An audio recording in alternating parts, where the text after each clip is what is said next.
అదే RTV app వార్తల్ని క్షణాల్లో చదివే అవకాశం ఉంటుంది. ఒక న్యూస్ పేపర్, ఒక టెలివిజన్ ఛానల్ మీ చేతుల్లో ఎప్పుడూ ఉంటాయి.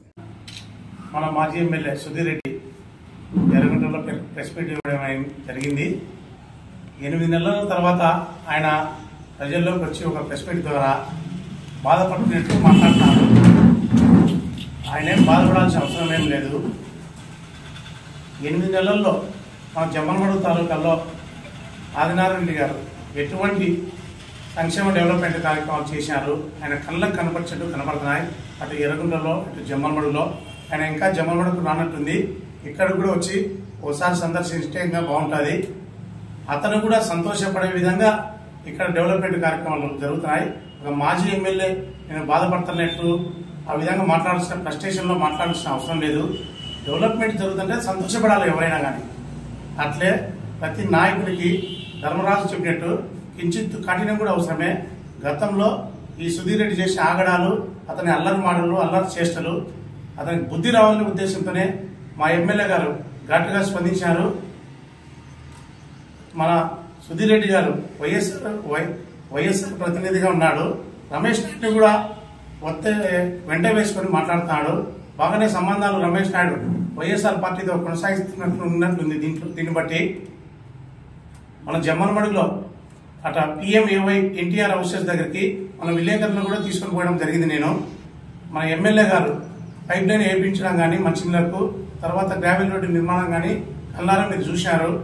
అట్లే టిట్కో ఇళ్లకు కూడా రేపు ఆదివారం నుంచి శంకుస్థాపన, అక్కడ పనులకు నీటి సౌకర్యానికి కానీ, రోడ్లకు కానీ, డ్రైనేజీకి కానీ ఇటువంటి సౌకర్యాలను 7 కోట్ల నిధులతో ఎర్రగుంటలతో పాటు జమ్మలలో కూడా మొదలవుతాయి.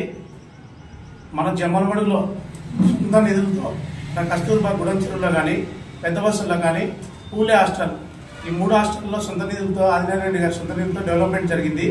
మిగతా 15 హాస్టల్తో DMF ఫండ్స్ కింద 6,66,00,000తో డెవలప్మెంట్ కార్యక్రమాలు మీరు చూస్తూనే ఉన్నారు.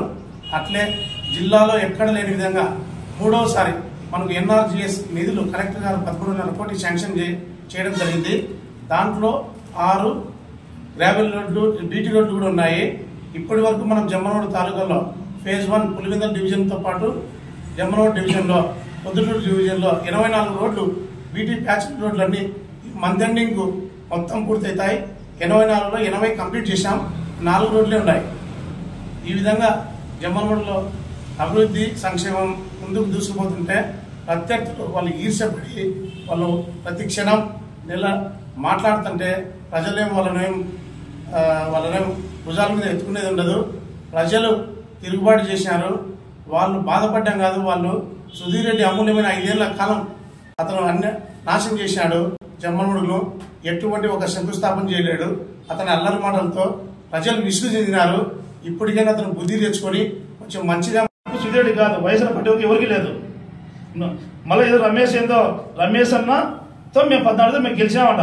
2004 ఆదినాడు ఎమ్మెల్యేగా పోటీ చేసినప్పుడు 20,000 గెలిచాడు. 2009లో అదే రమేష్ మాకు ఆపోజిట్ అప్పుడు 7,000 సీట్లు గెలిచాం. కొత్తగా పార్టీ అప్పుడు వీళ్ళు కూడా అదే తెలుగుదేశం పార్టీ ఉన్నారు. వీళ్ళు కూడా అరే ఆదినాడు కాంగ్రెస్ పార్టీ ఉన్నారు. అంతా ఏకమైన 7,000 గెలిచాం. 2014లో 9,000 గెలిచాం. అప్పుడు రమేష్ ఆపోజిటే మాకు. 2019లో మేము ఎమ్మెల్యే ఆదినాడు పోటీ చేయలే. 2000 ఆదినాడు పోటీ చేశారు. వీళ్ళంతా అనకాపల్లి గారమ్మా, సీఎం రమేష్ నాయుడు కానీ, సురేష్ నాయుడు కానీ, వీళ్ళంతా ఎవరికైనా మాకు సపోర్ట్ చేశారు. వీళ్ళు అక్కడ ప్రజలు ఆదినాడు ఒక బ్రాండ్, ఆదినాడు గెలిచి అభివృద్ధి అని చెప్పి అక్కడ ప్రజలు ఓటు వేశారు మాకు. ఈయన ఉండి మాకేం ఉద్ధరించడం లేదు, మాకేం సాయం చేయలేదు. వాళ్ళ అన్నగారు అన్నదమ్మంతా వచ్చి అనకాపల్లి గారు వాళ్ళ ఓట్ల కోసం ఆదినాడు ఎప్పుడైనా జమ్మూలో ఎమ్మెల్యే గెలుస్తారని చెప్పి. మరిన్ని వీడియోస్ కోసం ఛానల్ ని సబ్స్క్రైబ్ చేయండి. లేటెస్ట్ అప్డేట్స్ కోసం వాట్సాప్ ఛానల్ ని ఫాలో చేయండి. అండ్ లింక్ డిస్క్రిప్షన్ లో ఉంది.